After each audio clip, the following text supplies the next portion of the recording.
அஸ்ஸலாமு அலைக்கும் வரஹ்மத்துல்லாஹி தஆலா வபரகாத்துஹு.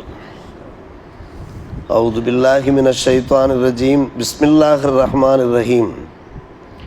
வகாலல் மலிக்கு தூனி பிஹி அஸ்தக்லிஸு லினஃப்ஸி ஃபலம்மா கல்லமஹு கால இன்னக்கல் யௌம லதைனா மக்கீனுன் அமீன். ஆமன்னா பில்லாஹ் ஸதகல்லாஹு மௌலானல் அலியுல் அதீம். மன்னர் கூறினார், யூசுஃபை என்னிடத்திலே அழைத்து வாருங்கள், நான் எனக்காக அவரை தூய்மையானவராக ஆக்கிக் கொள்வேன். யூசுப் நபியிடத்திலே மன்னர் பேசிய போது மன்னர் கூறினார், நிச்சயமாக நீர் இன்று நம்மிடத்திலே மதிப்புக்குரியவராக, நம்பிக்கைக்கு பாத்திரமானவராக இருக்கிறாய். கால இஜஅல்னி அலா ஹஸாயினில் அர்த் இன்னி ஹஃபீதுன் அலீம். யூசுப் நபி கூறினார்கள், இந்த பூமியினுடைய கருவூலங்களுக்கு பொறுப்புதாரியாக என்னை நீங்கள் நியமனம் செய்யுங்கள். நிச்சயமாக நான் சிறந்த பாதுகாவலனாக, அது பற்றி நன்கு ஞானமுள்ளவனாக இருக்கிறேன்.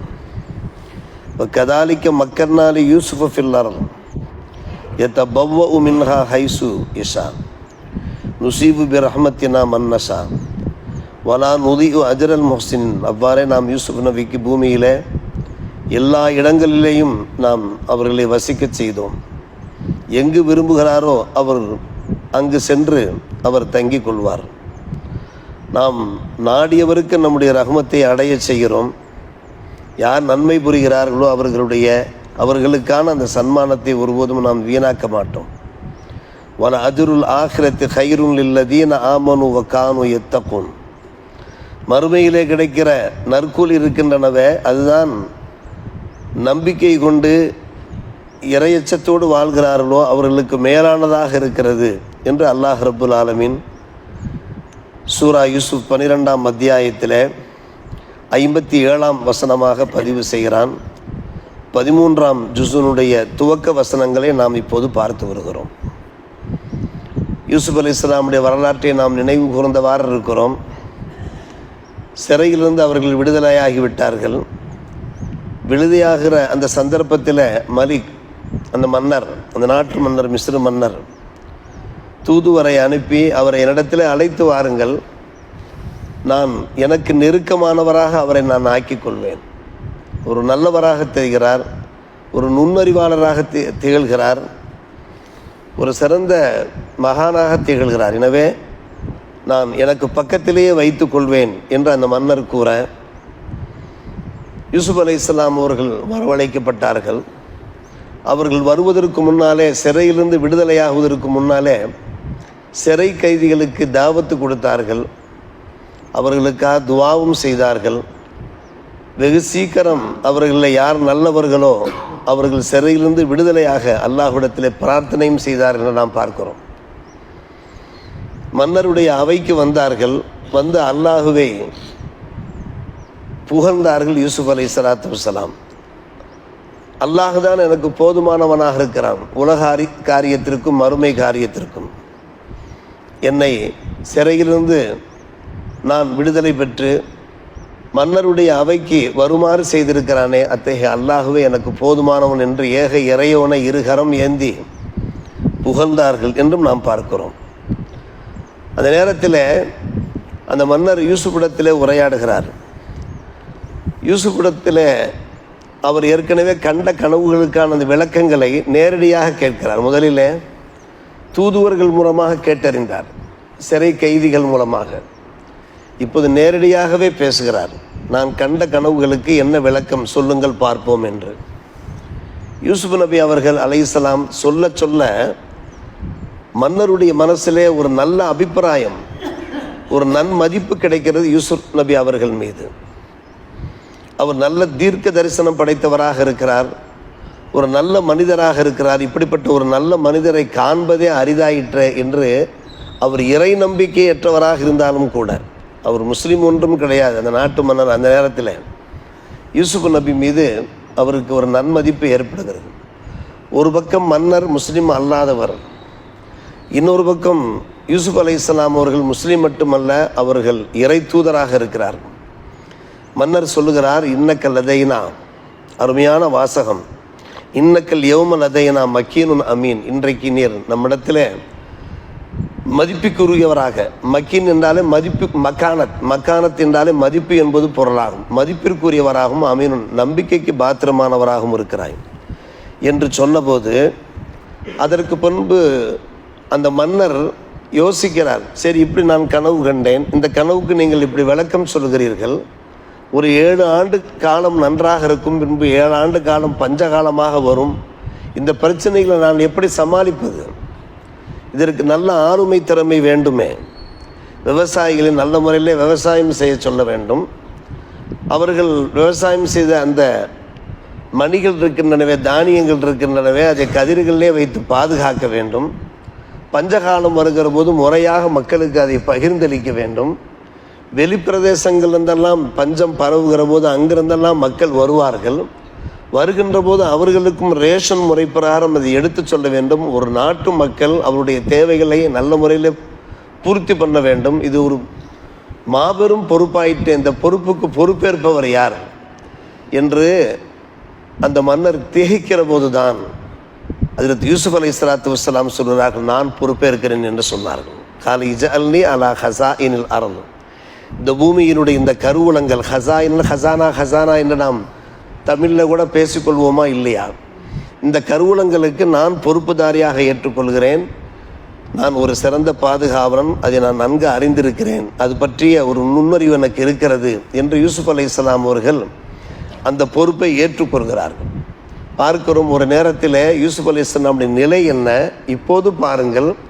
அவர்கள் அந்த நிதித்துறை சம்பந்தப்பட்ட அந்த நுணுக்கங்களை நன்கு அறிந்திருந்து ஒரு நிதித்துறை அமைச்சராக அவர்கள் மாறுகிறார்கள். அந்த மன்னருக்கு மிகவும் நெருக்கமானவராக மாறுகிறார்கள். அந்த மிஸ்ர் பூமியில் எங்கு வேண்டுமானாலும் அவர் செல்லலாம், எல்லா இடத்திலையும் அவருக்கு ஒரு தனி மதிப்பும் அந்தஸ்தும் கிடைக்கலாயிற்று. அதை அல்லாஹ்வே குர்ஆனிலே கூறுகிறான். அந்த வசனத்தை முடிக்கிற போது நாம் நாடியவருக்கு நம்முடைய ரஹமத்தை அடைய செய்கிறோம் என்று அல்லாஹ் சொல்கிறான். ஒரு மனிதனிடத்தில் நீதி, நம்பிக்கை, நாணயம், நேர்மை, நுண்ணறிவு இருக்குமானால் அல்லாஹ்வே என்ன செய்கிறான், மதிப்பு மரியாதையை தந்து விடுகிறான் என்பதற்கு யூசுப் நபி ஒரு அத்தாட்சி. நாம் நன்மை செய்தோம் என்றால் அதற்கான நற்கூலியை அல்லாஹ் ஒருபோதும் வீணாக்கி விட மாட்டான். இந்த உலகத்திலேயும் அந்த நன்மைகளுக்கான பலனை தருவான் மட்டுமன்று, வன அஜ்ருல் ஆஹ்ரா, மறுமையிலே மாபெரும் நற்கூலி இருக்கிறது. யார் ஈமான் கொண்டு இறையச்சத்தோடு வாழ்கிறார்களோ அவர்களுக்கு என்று அல்லாஹ் ஒரு சுபசோபனத்தை இந்த வசனத்தின் வாயிலாக சொல்லி கொண்டிருக்கிறான். யூசுப் அலி, அதாவது ஒருவர் ஒரு பொறுப்பு ஏற்க வேண்டும் என்றால் பொறுப்புக்கு என்று சில பண்புகள் இருக்கின்றன. அந்த பண்புகள் யூசுப் நபியிடத்தில் இருந்ததை ரையான் நிதர்சனமாக கண்டுகொண்டார். அது என்ன பண்புகள் என்றால் நம்பிக்கை, நேர்மை, நாணயம், அந்த பொறுப்பு பற்றிய நுண்ணறிவு. இந்த 4 பண்புகள் இருந்தால் மட்டுமே ஒருவர் எந்த ஒரு விஷயத்துக்கும் பொறுப்பு ஏற்க முடியும். யூசுப் அலைஹிஸ்ஸலாத்திடத்தில் அந்த 4 பண்புகளும், அந்த ஆளுமை பண்புகள், இதற்கு நிர்வாக பண்புகள், ஆளுமை பண்புகள் என்று சொல்வார்கள். அது இருப்பதை பார்த்து அந்த மன்னர் ரையான் பின் வலீத் மன்னர் பொறுப்பை ஒப்படைத்து விட்டார், உணவுத்துறை அமைச்சராக. இது ஒரு மாபெரும் விஷயம் அல்லவா? 7 ஆண்டுகள் நல்ல முறையில் விவசாயம் செய்ய வேண்டும். விவசாயம் செய்யாத நிலங்களெல்லாம் விவசாயம் செய்ய வேண்டும். விவசாயிகளுக்கு உண்டான அந்த பலன்களை கொடுத்து விட வேண்டும். அது அல்லாமல் அவர்களுக்கு ஒரு குறிப்பிட்ட சதவீதம் நன்கு கவனிக்க வேண்டும். குறிப்பிட்ட சதவீதம் கொடுத்ததற்கு பின்னாலே அந்த ஆண்டுகளில் மக்களுக்கு தேவையான அந்த மணிகளை எடுத்துக்கொண்டதற்கு பின்னாலே, தானியங்களை எடுத்துக்கொண்டதற்கு பின்னாலே அடுத்து 7 பஞ்ச ஆண்டுகள் வரும் அல்லவா, அந்த பஞ்ச ஆண்டுகளுக்கு தேவையான மணிகளை பாதுகாக்க வேண்டும். சற்று யோசிக்க வேண்டும் அருமை சகோதரர்களை, பாதுகாக்க வேண்டும். இது ஒரு சாதாரணமான ஒரு விஷயம் அல்ல. அதற்காகத்தான் அவர்கள் சொன்னார்கள், கதிர்களிலேயே என்ன செய்யுங்கள், விட்டு வையுங்கள், அது புழு பூச்சி அதை தின்று விடாது என்று சொன்னார்கள். நன்கு மழை பொழியும் என்று சொன்னார்கள். வரும் 7 ஆண்டுகள் நன்கு மழை பொழியும், பிரமாதமான முறையில் நம்ம விவசாயம் செய்ய முடியும். எங்கெல்லாம் விவசாயம் செய்ய வாய்ப்பு இருக்கிறதோ அங்கெல்லாம் நாம் விவசாயம் செய்ய வேண்டும். அவர்களுடைய அந்த தீர்க்க தரிசனத்தை பாருங்கள், ஆலோசனையை பாருங்கள். அதே போன்று விவசாயம் செய்யப்பட்டது. எங்கு பார்த்தாலும் செல்வ செழிப்பாக இருந்தது. விவசாயத்தில் ஒரு வனப்பு தெரிந்தது, ஒரு பசுமை தெரிந்தது. என்ன செய்தார்கள், அந்த மணிகளை பாதுகாத்தார்கள். அந்த விவசாயத்தில் கிடைத்த அந்த மணிகளை பாதுகாத்தார்கள், அதனுடைய தானியங்களை பாதுகாத்தார்கள். பின்பு 7 ஆண்டு பஞ்சகாண்டு காலம் தலைவிரித்து ஆடியது. நாட்டு மக்களுக்கும் உதவி செய்தார்கள். மன்னரிடத்திலே சொன்னார்கள், வெளியூர்கள் இருந்தெல்லாம் வெளி பிரதேசங்கள் இருந்தெல்லாம் வருவார்கள். அப்போது நாம் குறைந்த பணத்தை வாங்கி கொண்டு நாம் அவர்களுக்கு என்ன செய்தோம் என்றால், அவர்களுடைய தேவைகளை பூர்த்தி செய்தோம் என்றால் சொல்கிறார்கள், நம்முடைய கருவூலமும் நிரம்ப ஆரம்பித்துவிடும். நம்முடைய நாட்டினுடைய அந்த நிதி இருக்கிறதே, நிதியிலேயும் ஒரு வறட்சி உண்டாகும் என்றெல்லாம் யூசுப் அலைஹிஸ்ஸலாம் யோசித்து பேச அன்பான பெருமக்களே, மன்னர் அதை சந்தோஷமாக ஏற்றுக்கொள்கிறார்கள். அதுபோன்று தொடர்ந்து அந்த சம்பவங்கள் அரங்கேறுகின்றன, நடைபெறுகின்றன. இதைத்தான் அல்லாஹ் ரப்புல் ஆலமீன் யூசுப் அலைஹிஸ்ஸலாத்து இதில் ஒரு முக்கியமான ஒரு விஷயம், இறை தூதர்களாக இருக்கட்டும் அது மார்க்க வழிகாட்டிகளாக இருக்கட்டும், யாராக இருந்தாலும் சரி, மறுமைக்காக வேண்டும் மட்டும் வழிகாட்ட முடியாது. இந்த இம்மையிலே மக்களுக்கு துயர்கள், துன்பங்கள், சங்கடங்கள் ஏற்படுகிற போது அந்த துன்பங்களை, துயரங்களை துடைத்தெறிய என்ன ஆலோசனை, அதிலேயும் என்ன செய்ய வேண்டும், அத்தனை பேரும் ஈடுபட வேண்டும். இறை தூதர்கள் வந்தார்களே, அவர்கள் மறுமையிலே நரகத்திலிருந்து பாதுகாப்பு பெறுவது எப்படி, சொர்க்கத்திலே பிரவேசிப்பது எப்படி, இதை மட்டும் அவர்கள் போதிக்கவில்லை. நன்கு கவனிக்க வேண்டும், இதை மட்டும் போதிக்கவில்லை. என் பெருமானார் ரசூலே கரீம் ஸல்லல்லாஹு அலைஹி வஸல்லம் உள்ளிட்ட அத்தனை இறை தூதர்களும் செய்த மகத்தான பணிகள் என்னவென்று கேட்டால், இந்த உலகத்திலே இந்த உம்மத், இது நபியினுடைய உம்மத்தாக இருக்கட்டும், ஏனைய இறை தூதருடைய உம்மத்மார்களாக இருக்கட்டும், எல்லோரும் பலம் பெற்று வாழ வேண்டும், துன்பங்கள் துயரங்கள் இல்லாமல் வாழ வேண்டும் என்பதற்கும் வழிகாட்டினார்கள் என்பதற்கு யூசுப் அலைஹிஸ்ஸலாமுடைய இந்த வரலாறு நமக்கு ஒரு சிறந்த அத்தாட்சியாக இருக்கிறது. 7 பசுமை ஆண்டுகள், அதற்கு பின்பு பஞ்ச ஆண்டுகள். அந்த பஞ்ச ஆண்டுகளிலே மக்கள் துயரப்பட்டு விடக்கூடாது, துன்பப்பட்டு விடக்கூடாது, பசி பட்டினியில் அவர்கள் இறந்து விடக்கூடாது, அவருடைய உயிர்கள் போய்விடக்கூடாது, உடைமைகளை இழந்து விடக்கூடாது என்பதெல்லாம் சாதாரணமான ஒரு விஷயமா? இதையெல்லாம் யோசித்துத்தான் அவர்களே பொறுப்பேற்கிறார்கள். நானே இதற்கு நான் பொறுப்பு. ஓராண்டு காலம், அடுத்து வரலாறு தொடர்கிறது.